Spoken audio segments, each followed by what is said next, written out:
मेरे प्यारे देशवासियों, आजादी के पावन पर्व पर देशवासियों को कोटि कोटि शुभकामनाएं।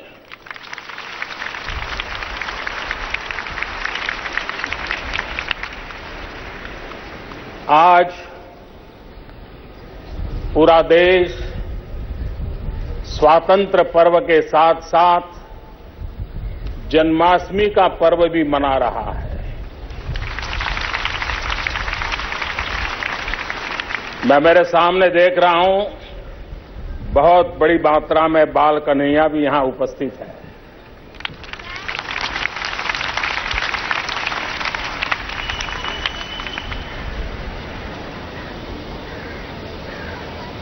सुदर्शन चक्रधारी मोहन से लेकर के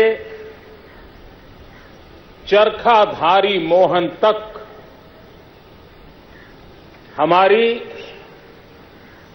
सांस्कृतिक ऐतिहासिक विरासत के हम सब धनी हैं। देश की आजादी के लिए, देश की आन बान शान के लिए, देश के गौरव के लिए जिन जिन लोगों ने अपना योगदान दिया है, यातनाएं झेली हैं, बलिदान दिया है, त्याग और तपस्या की पराकाष्ठा की है, ऐसे सभी महानुभावों को, माता बहनों को मैं लाल किले की प्राचीर से 125 करोड़ देशवासियों की तरफ से शत शत नमन करता हूं, उनका आदर करता हूं।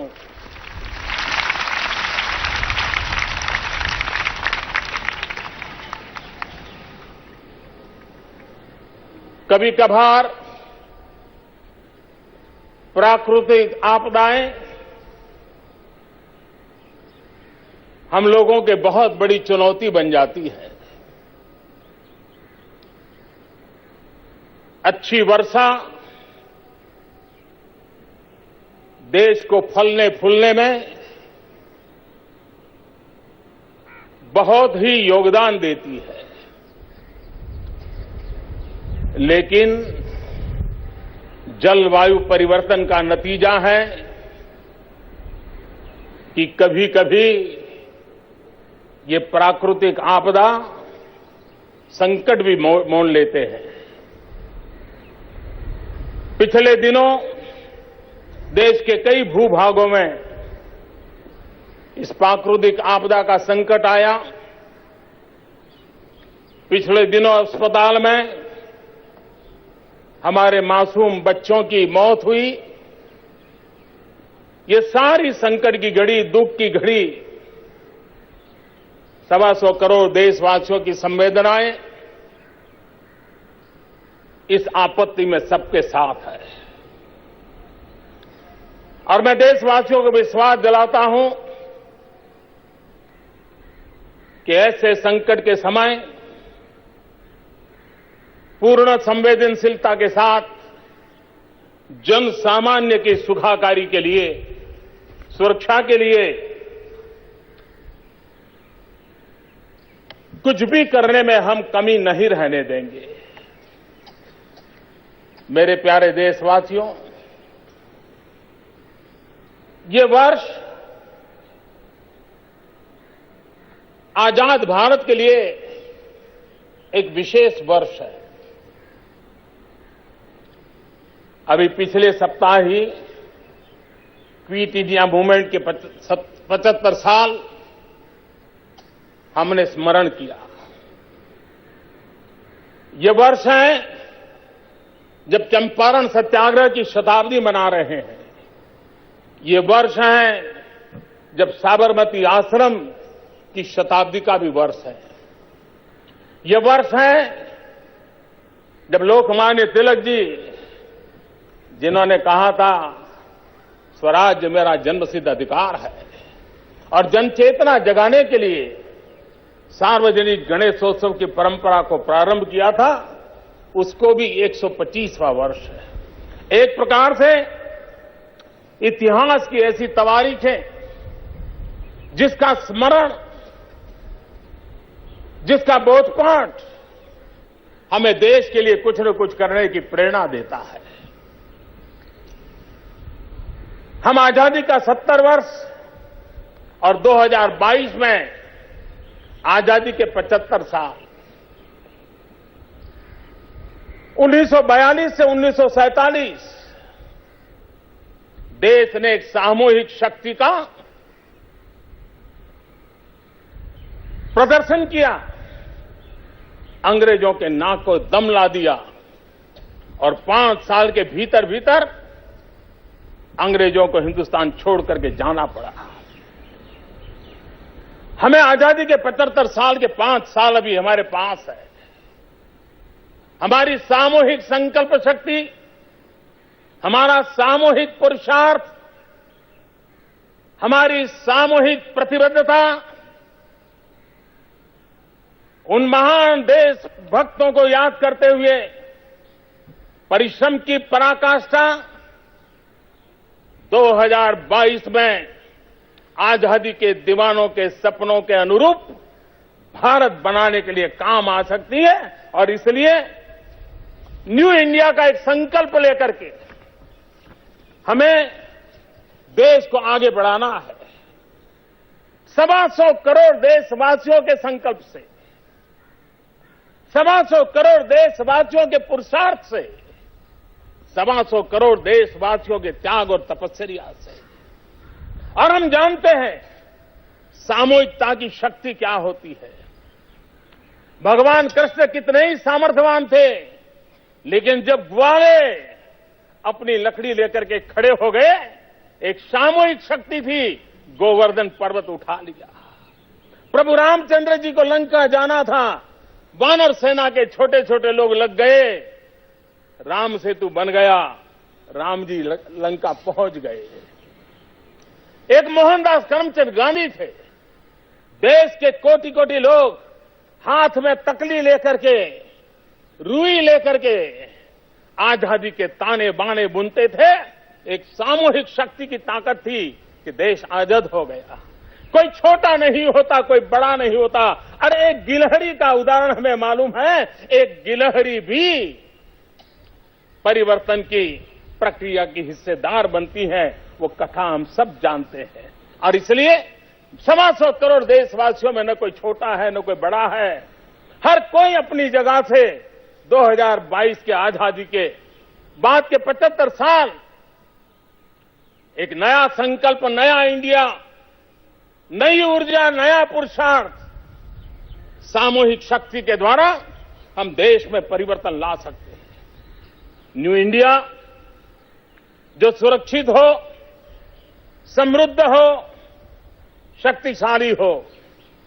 न्यू इंडिया जहां भी हर किसी को समान अवसर उपलब्ध हो। न्यू इंडिया जहां आधुनिक विज्ञान और तकनीकी क्षेत्र में भारत का विश्व में दबदबा हो। स्वतंत्रता संग्राम हम लोगों की भावना से अधिक जुड़ा हुआ है। हम भली भांति जानते हैं कि आजादी का जब आंदोलन चल रहा था, तब एक शिक्षक भी स्कूल में पढ़ाई कराता था, एक किसान खेत पे काम करता था, एक मजदूर मजदूरी करता था। लेकिन जो भी जो करता था, उसके हृदय के, उसके मन मंदिर में, उसके भाव जगत में यह भाव था कि मैं जो भी काम कर रहा हूं, देश की आजादी के लिए कर रहा हूं। यह भाव एक बहुत बड़ी महत्वपूर्ण ताकत होता है। परिवार में भी खाना रोज पकता है, व्यंजन सब प्रकार के बनते हैं, लेकिन जब वो व्यंजन भगवान के सामने भोग के रूप में चढ़ा दिए जाते हैं, तो व्यंजन प्रसाद बन जाते हैं। हम परिश्रम करते हैं, लेकिन मां भारती की भव्यता के लिए, दिव्यता के लिए, देशवासियों को गरीबी से मुक्त कराने के लिए, सामाजिक ताने बाने को सही ढंग से बुनने के लिए, हमारे हर कर्तव्य को राष्ट्र भाव से, राष्ट्र भक्ति से, राष्ट्र को समर्पित करते हुए करते हैं तो परिणाम की ताकत अनेक गुना बढ़ जाती है। और इसलिए हम सब उस बात को लेकर के आगे चले। ये वर्ष 2018 का आने वाला 1 जनवरी, मैं इसे एक सामान्य 1 जनवरी नहीं मानता। जो लोग 21वीं शताब्दी में जन्म लिया है, उनके लिए ये महत्वपूर्ण वर्ष है। 21वीं शताब्दी में जन्मे हुए नौजवानों के लिए ये वर्ष उनके जीवन का निर्णायक वर्ष है। वो 18 साल के जब होंगे, वो 21वीं सदी के भाग्य विधाता होने वाले हैं। 21वीं सदी का भाग्य ये नौजवान बनाएंगे जिनका जन्म 21वीं सदी में हुआ है और अब 18 साल होने पर है। मैं इन सभी नौजवानों को हृदय से बहुत बहुत स्वागत करता हूं, सम्मान करता हूं और उनका अभिनंदन करता हूं कि आइए, आप अब 18 साल की दहलीज पर आकर के खड़े हैं।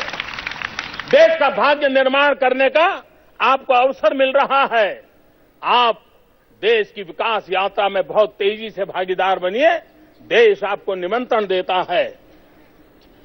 मेरे प्यारे देशवासियों, जब कुरुक्षेत्र के युद्ध में मैदान में अर्जुन ने श्री कृष्ण को ढेर सारे सवाल पूछे थे, तब कृष्ण ने अर्जुन से कहा था, जैसा मन का भाव होता है वैसा ही कार्य पर परिणाम होता है। और उन्होंने कहा है, मनुष्य जिस बात पे विश्वास करता है वही उसको परिणाम भी नजर आता है, वही दिशा उसको नजर आती है। हमारे लिए भी अगर मन का विश्वास पक्का होगा, उज्जवल भारत के लिए हम संकल्पबद्ध होंगे, तो मैं नहीं मानता हूं कि जो पहले से हम बार बार निराशा से पले बढ़े हैं, अब हमें आत्मविश्वास से आगे बढ़ना है। हमें निराशा को छोड़ना है। चलता है, ये तो ठीक है, अरे चलने दो। मैं समझता हूं चलता है का जमाना चला गया। अब तो आवाज यही उठे कि बदला है, बदल रहा है, बदल सकता है। यही विश्वास हमारे भीतर होगा तो हम भी उस विश्वास के अनुसार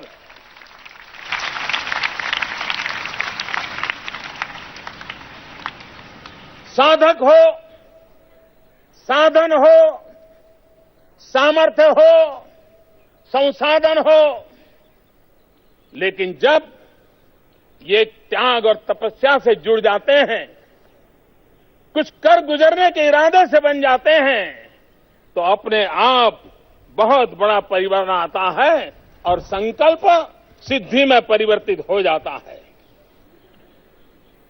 भाइयों बहनों,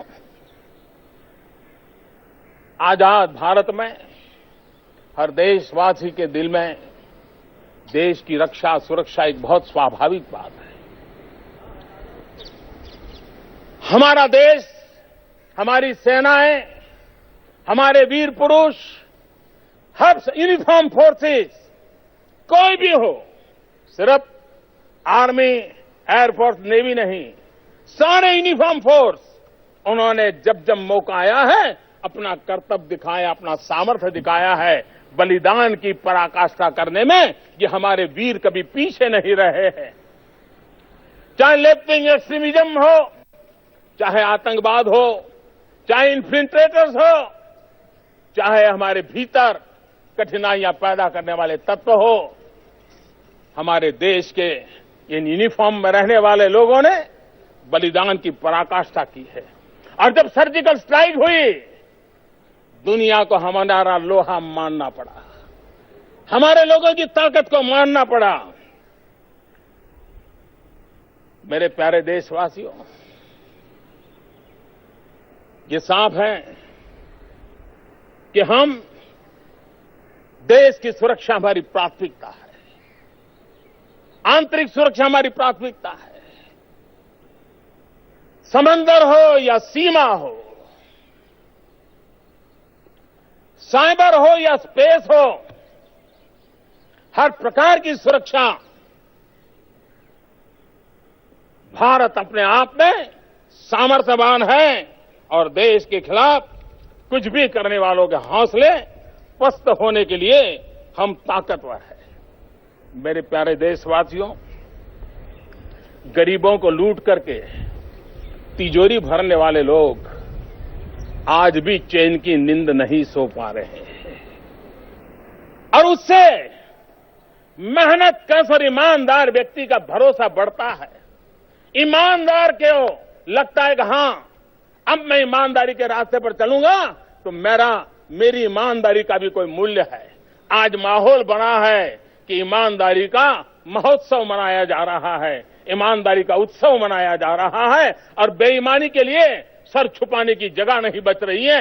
ये काम एक नया भरोसा देता है। बेनामी संपत्ति रखने वाले कितने सालों तक कानून लटके पड़े थे। अभी तो कानून को हमने विधिवत रूप से व्यवस्था आगे बढ़ाई। इतने कम समय में 800 करोड़ रुपए से ज्यादा बेनामी संपत्ति सरकार ने जब्त कर ली है। जब ये चीज होती है तब सामान्य मानवी के मन में एक विश्वास पैदा होता है। सामान्य मानवी के मन में एक विश्वास पैदा होता है कि ये देश ईमानदार लोगों के लिए है। 30-40 वर्ष से हमारे सेना के लिए वन रैंक वन पेंशन मामला अटका हुआ था। जब वन रैंक वन पेंशन अटका हुआ मामला सरकार उसको पूर्ण करती है, हमारे फौजियों की आशा आकांक्षा को पूर्ण करने की दिशा में सही कदम उठाती है, तो देश के लिए मर मिटने की उनकी ताकत और बढ़ जाती है। देश में अनेक राज्य हैं, केंद्र सरकार है। हमने देखा है जीएसटी के द्वारा देश ने cooperative federalism, competitive cooperative federalism को एक नई ताकत दी है, एक नया परिणाम नजर आया है। और जीएसटी जिस प्रकार से सफल हुआ है, कोटि कोटि मानव कलाक उसके पीछे लगे हैं। टेक्नोलॉजी में एक मिरेकल है। विश्व के लोगों को अजूबा लगता है कि इतने कम समय में इतने बड़े देश में जीएसटी का इस प्रकार से रोल आउट होना, ये अपने आप में हिंदुस्तान में कितना सामर्थ्य है। देश की हर पीढ़ी को एक विश्वास जगाने के लिए काम आता है। नई व्यवस्थाएं जन्म लेती है। आज 2 गुनी रफ्तार से सड़कें बन रही हैं। आज 2 गुनी रफ्तार से रेलवे की पटरी बिछाई जा रही है। आज 14,000 से ज्यादा गांव जो आजादी के बाद भी अंधेरे में पड़े हुए थे, वहां तक बिजली पहुंचाई जा चुकी है और देश उजाले की तरफ बढ़ रहा है, वो हम साफ देख रहे हैं। गरीबों के 29 करोड़ गरीबों के जब बैंक अकाउंट खुलते हैं, किसानों के 9 करोड़ से ज्यादा सॉइल हेल्थ कार्ड निकलते हैं, 2.5 करोड़ से ज्यादा गरीब माताओं बहनों को लकड़ी के चूल्हे से मुक्ति मिलकर के गैस का चूल्हा मिलता है। गरीब और दलित आदिवासी का एक हौसला बुलंद हो जाता है। गरीब व्यक्ति मुख्य धारा में जुड़ता है और देश प्रगति की ओर आगे बढ़ रहा है। युवाओं को बिना गारंटी स्वरोजगार के लिए 8 करोड़ से ज्यादा लोन की स्वीकृति मिलती है। बैंक से मिलने वाले कर्ज में ब्याज दरों में कमी होती है। महंगाई पर नियंत्रण होता है। मध्यम वर्ग का मानवी अगर अपना घर बनाना चाहता है तो उसको घर बनाने के लिए कम ब्याज से पैसे मुहैया कराए जाते हैं। तब जाकर के देश के लिए करने के लिए देश आगे बढ़ेगा। इस विश्वास के साथ देश का जन सामान्य मानवी जुड़ता रहता है। वक्त बदल चुका है। आज सरकार जो कहती है वो करने के लिए संकल्पबद्ध नजर आती है। चाहे हमने इंटरव्यू खत्म करने की बात की हो, चाहे हमने प्रोसेस को खत्म करने की बात की हो, अकेले लेबर फील्ड में सामान्य छोटा सा कारोबारी भी 50-60 फॉर्म भरने पड़ते थे, उसको हमने कम करके सिर्फ 5 फॉर्म में ले आया। कहने का तात्पर्य यह है, मैं ढेर सारे उदाहरण दे सकता हूं, कहने का तात्पर्य यह है कि गुड गवर्नेंस की प्रोसेस को सिंप्लीफाई करना, उस दिशा में बल देने का परिणाम है। आई है, निर्णयों में तेज गति आई है, और इसलिए 125 करोड़ देशवासी इस विश्वास को लेकर के आगे बढ़ रहे हैं। मेरे प्यारे देशवासियों, आज भारत की साख विश्व में बढ़ रही है। आतंकवाद के खिलाफ लड़ाई, मेरे देशवासी आपको जानकर के खुशी होगी, आतंकवाद के खिलाफ लड़ाई में आज हम अकेले नहीं हैं। दुनिया के कई देश हमें सक्रिय रूप से मदद कर रहे हैं। हवाला का कारोबार हो तो दुनिया हमें जानकारी दे रही है। आतंकवादियों की गतिविधि के संबंध में विश्व हमें जानकारियां दे रहा है। हम विश्व के साथ कंधे से कंधा मिलाकर के आतंकवादियों के खिलाफ लड़ाई लड़ रहे हैं। मैं विश्व के जो देश हमें इस काम में भली भांति मदद कर रहे हैं, भारत की साख का गौरव बढ़ा रहे हैं, मैं उनका हृदय से अभिनंदन करना चाहता हूं। और यही वैश्विक हमारे संबंध भारत की शांति सुरक्षा में भी एक नया आयाम जोड़ रहे हैं, नया बल दे रहे हैं। जम्मू कश्मीर का विकास, जम्मू कश्मीर की उन्नति, जम्मू कश्मीर के सामान्य नागरिक के सपनों को पूरा करने का प्रयास, ये जम्मू कश्मीर सरकार के साथ साथ हम देशवासियों का भी संकल्प है। फिर से एक बार इस स्वर्ग को हम अनुभव करें, उस स्थिति में लाने के लिए हम प्रतिबद्ध हैं, हम कटिबद्ध हैं। और इसलिए मैं कहना चाहता हूं, कश्मीर के अंदर जो कुछ भी होता है, बयानबाजी भी बहुत होती है, आक्षेप भी बहुत होते हैं, हर कोई एक दूसरे को गाली देने में लगा रहता है। लेकिन भाइयों बहनों, मैं साफ मानता हूं कि कश्मीर में जो कुछ भी घटनाएं घटती हैं, अलगाववादी, मुट्ठी भर अलगाववादी, ये अलगाववादी जिस प्रकार के नए नए पैंतरे रखते रहते हैं, लेकिन उस लड़ाई को जीतने के लिए मेरे दिमाग में विषय साफ है, न गाली से समस्या सुलझने वाली है, न गोली से समस्या सुलझने वाली है। समस्या सुलझेगी हर कश्मीरी को गले लगा करके सुलझने वाली है। और 125 करोड़ देशवासी यही परंपरा से पला बढ़ा है। और इसलिए न गाली से न गोली से परिवर्तन होगा, गले लगा करके, और उस संकल्प को लेकर के हम आगे बढ़ रहे हैं। आतंकवाद के खिलाफ कोई भी प्रकार की नरमी नहीं बरती जाएगी। आतंकवादियों को बार बार हमने कहा है कि आप मुख्य धारा में आइए, भारत के लोकतंत्र में आपकी बात करने के लिए पूरा अधिकार है, पूरी व्यवस्था है, और मुख्य धारा ही है जो हर किसी के जीवन में नई ऊर्जा भर सकती है। और इसलिए, और मुझे खुशी है कि हमारे सुरक्षा बलों के प्रयासों से, खास करके लेफ्ट विंग एक्सट्रीमिज्म के इलाके में बहुत बड़ी मात्रा में नौजवान वापिस आए, सरेंडर किए, मुख्य धारा में आने की दिशा में उन्होंने प्रयास किया है। सीमा की रक्षा के लिए हमारे जवान तैनात हैं। मुझे खुशी है कि आज भारत सरकार एक ऐसी वेबसाइट लॉन्च कर रही है जो गैलेंट्री अवार्ड विजेता है, हमारे देश को गौरव दिलाने वाले लोग हैं, उनकी पूरी जानकारियों के साथ आज एक गैलेंट्री अवार्ड प्राप्त करने वालों पर आधारित एक पोर्टल भी प्रारंभ किया जा रहा है, जिससे देश की नई पीढ़ी को हमारे इन वीर बलिदानियों के बारे में बहुत सारी जानकारियां प्राप्त हो सकती है।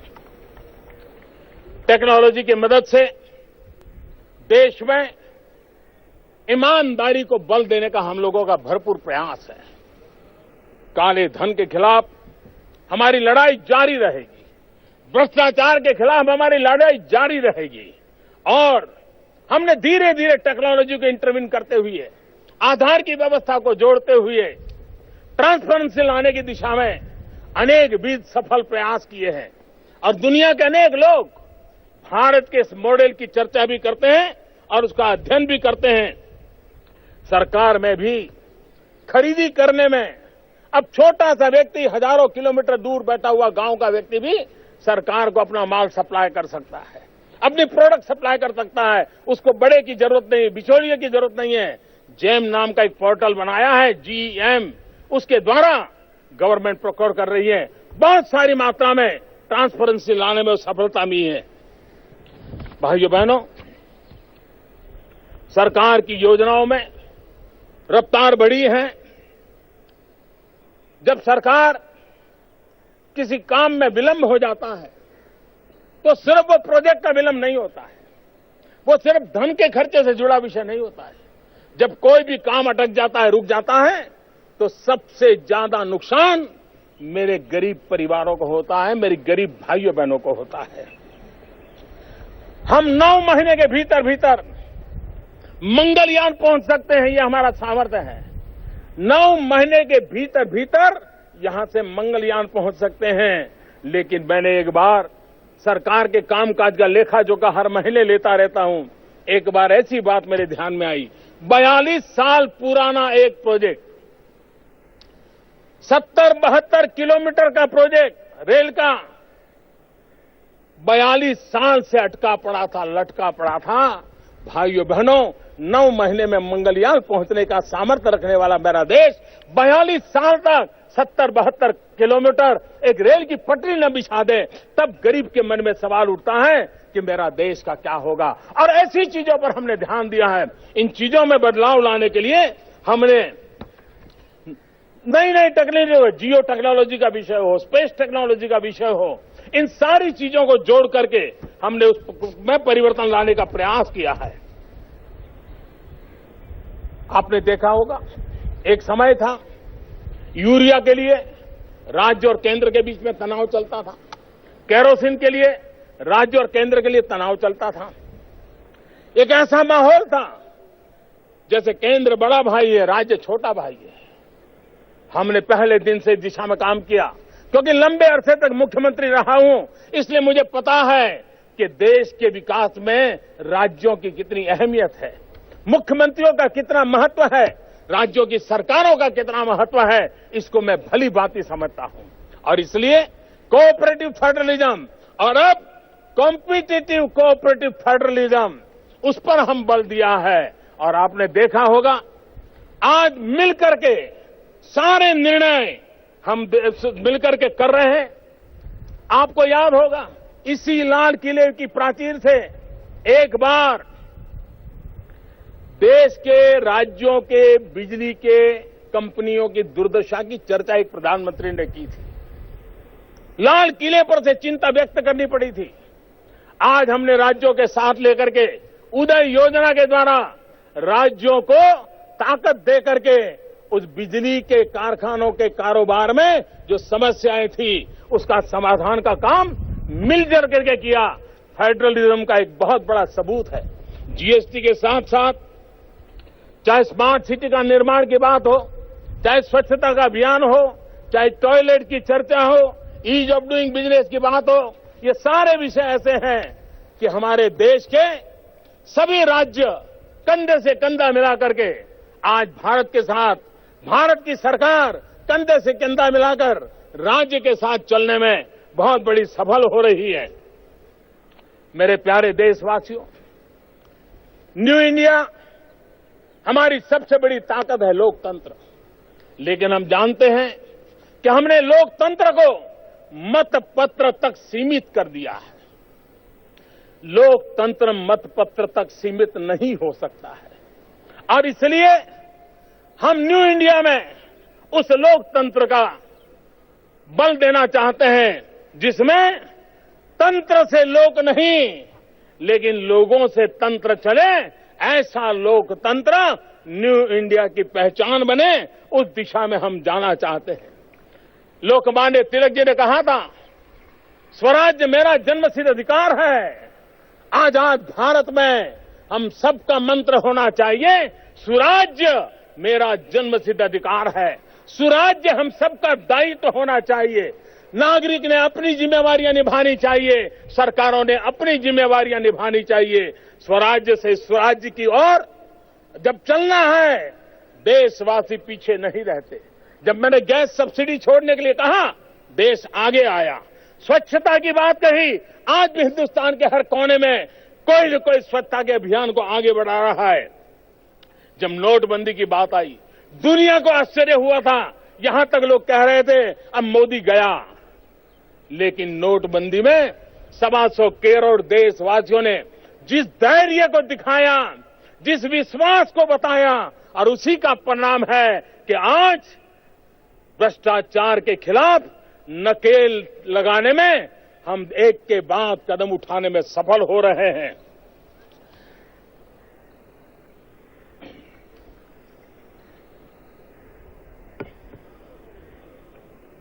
हमारे देश के लिए इस नई लोक भागीदारी की परंपरा, जन भागीदारी से ही देश को आगे बढ़ाने का हमारा प्रयास, यही हम लोगों के लिए रहेगा। मेरे प्यारे देशवासियों, लाल बहादुर शास्त्री ने जय जवान जय किसान का मंत्र दिया था। हमारे देश के किसान ने कभी पीछे मुड़ करके देखा नहीं है। रिकॉर्ड फसल उत्पादन आज हमारा किसान करके दे रहा है। प्राकृतिक आपदाओं के बीच में नई नई सिद्धियां वो हासिल कर रहा है। दाल का उत्पादन रिकॉर्ड हुआ है। और मेरे प्यारे भाइयों बहनों, मेरे किसान भाइयों बहनों, हिंदुस्तान में कभी भी सरकार में दाल खरीदने की परंपरा ही नहीं थी, और कभी एक आध बार किया हो तो हजारों में ही, हजारों टन के हिसाब से होता था। इस बार जब मेरे देश के किसानों ने दाल उत्पादन करके गरीब को पौष्टिक आहार का काम किया, तो 16 लाख टन दाल सरकार ने खरीदने का ऐतिहासिक काम करके इस काम को बढ़ावा दिया। प्रधानमंत्री फसल बीमा योजना एक ऐसा सुरक्षा कवच मेरे किसान भाइयों से को मिला है।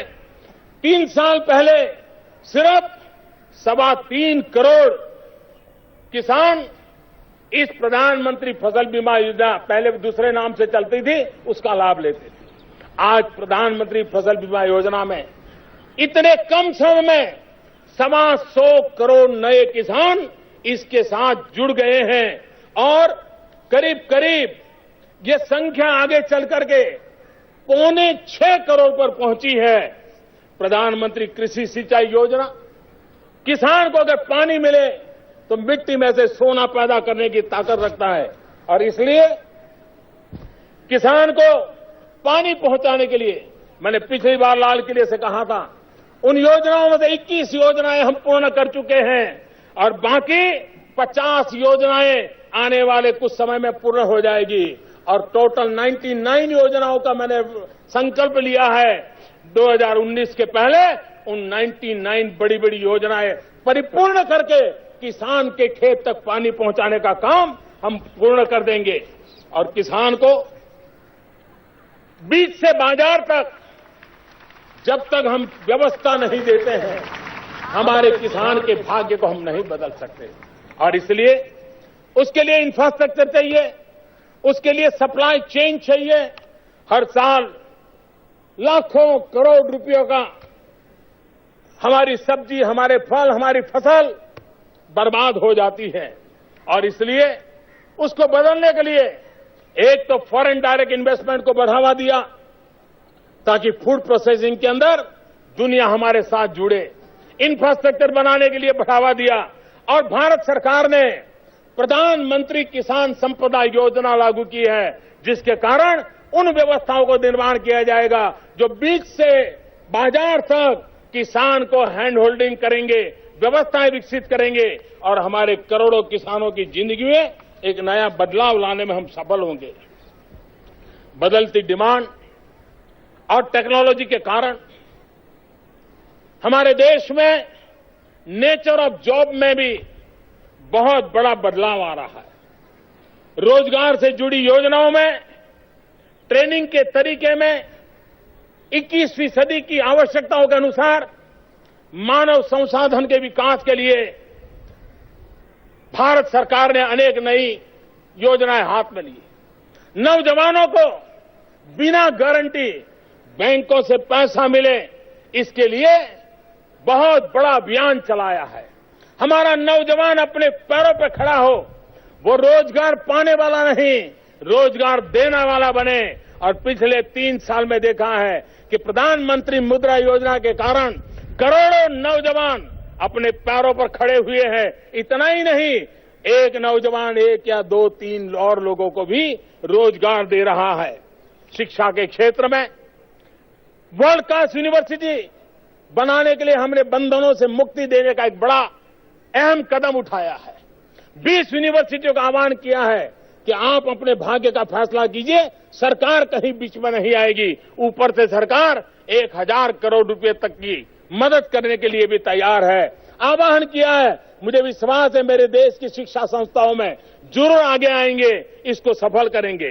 पिछले 3 वर्ष में 6 IIT, 7 नए IIM, 8 नए IIT इसका निर्माण किया है और शिक्षा को नौकरी के अवसरों के साथ जोड़ने का भी इस काम हमने किया है। मेरी माताएं बहनें, आज बहुत बड़ी मात्रा में परिवार में महिलाएं भी रोजगार के लिए जाती है और इसलिए रात्रि को भी उनको रोजगार का अवसर मिले, फैक्ट्रियों में काम करने का अवसर मिले, इसलिए लेबर लॉज में परिवर्तन करने का बहुत बड़ा अहम कदम उठाया। हमारी माताएं बहनें परिवार की भी एक अहम इकाई है। हमारा भविष्य निर्माण करने के लिए हमारी माताओं बहनों का योगदान बहुत बड़ा होता है और इसलिए मैटरनिटी लीव जो 12 सप्ताह की थी वो 26 सप्ताह उसको आय चालू रहेगी, इस प्रकार से देने का काम किया है।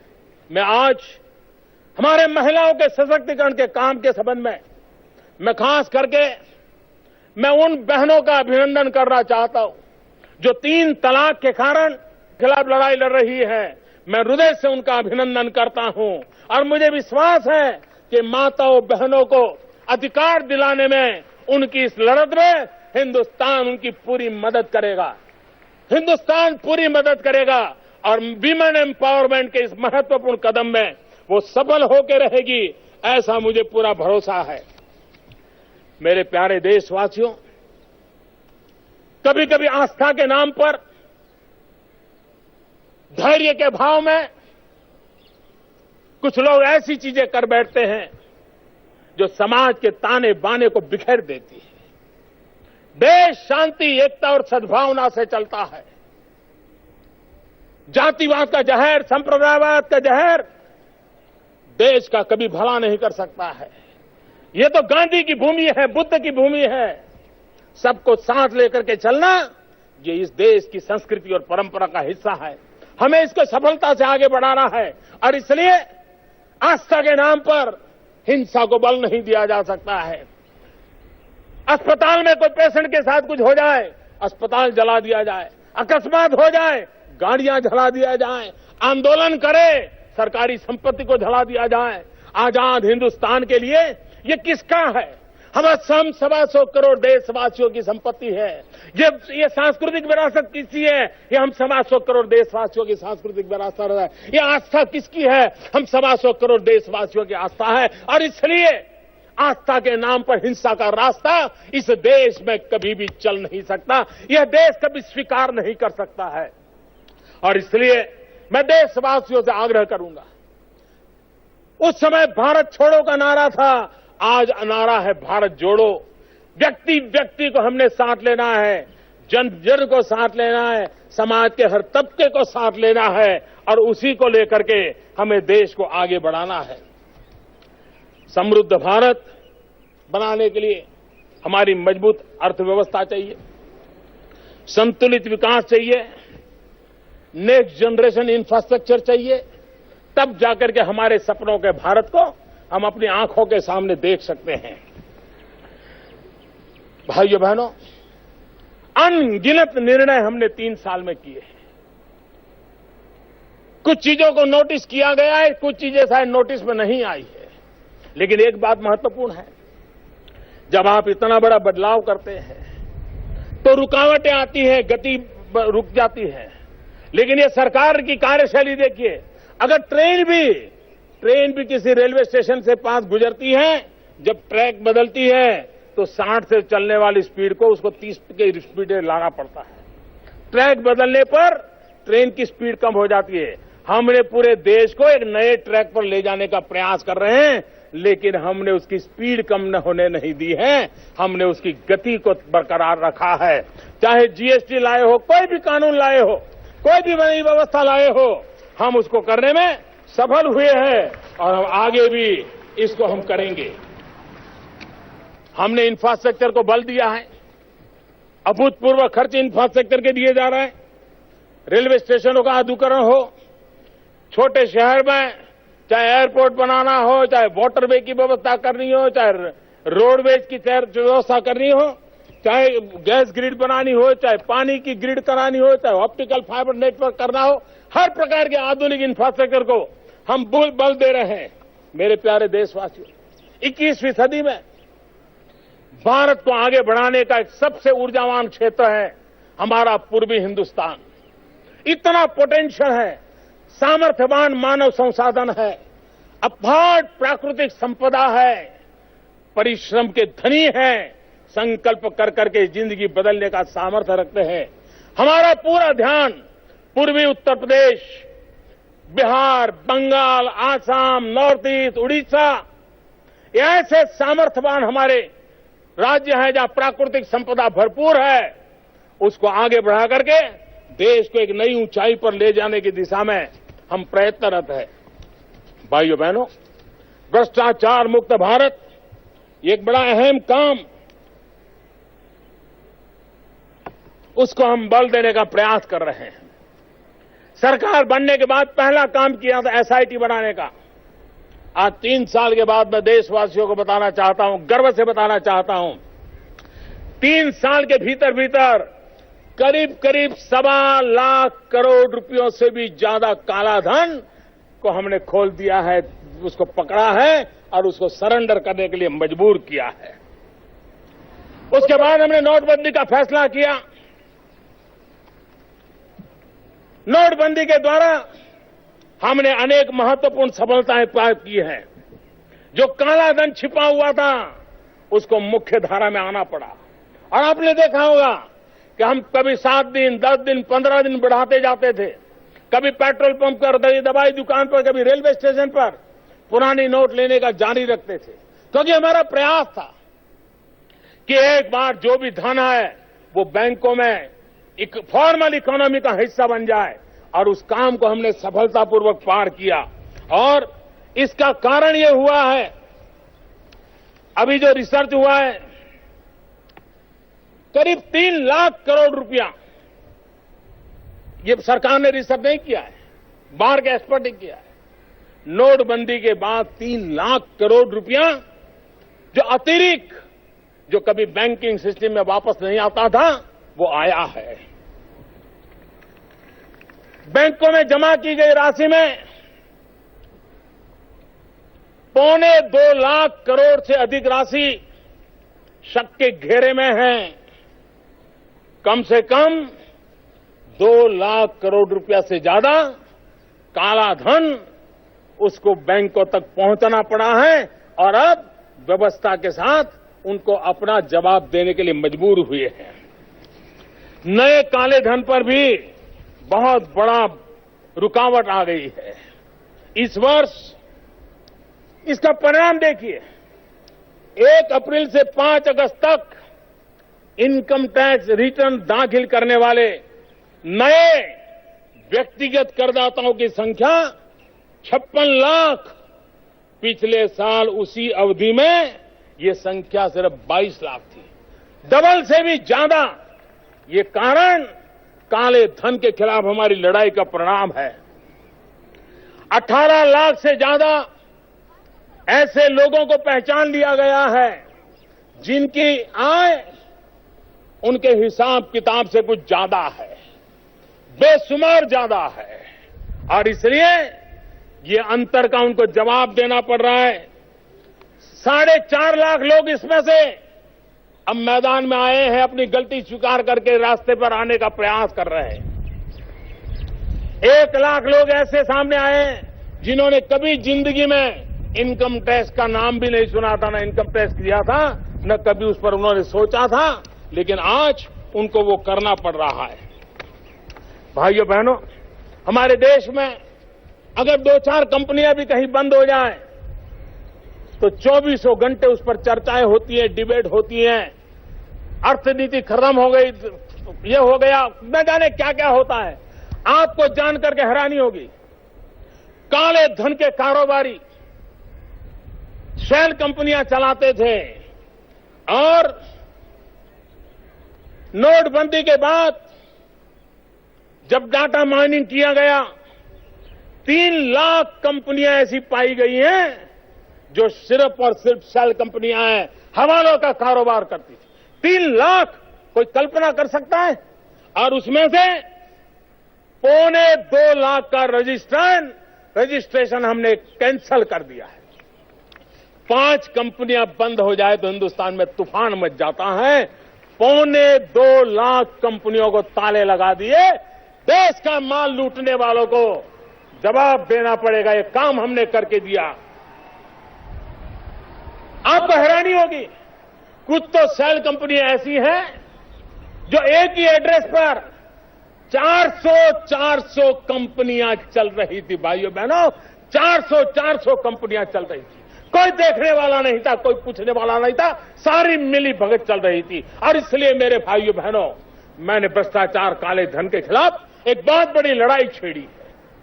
देश की भलाई के लिए, देश के गरीबों के कल्याण के लिए, देश के नौजवानों के भविष्य को बनाने के लिए। भाइयों बहनों, एक के बाद एक कदम, और मुझे विश्वास है जीएसटी के बाद उसमें और बढ़ोतरी होने वाली है और ट्रांसपेरेंसी आने वाली। अकेले ट्रांसपोर्टेशन, हमारा ट्रक वाला एक स्थान से दूसरे स्थान पर जाता था, ये जीएसटी के बाद 30% उसका समय बच गया है। चेक पोस्ट खत्म होने के कारण हजारों करोड़ रुपयों की तो बचत हुई है, सबसे बड़ी बचत समय की हुई है। एक प्रकार से उसकी 30% एफिशिएंसी बढ़ रही है।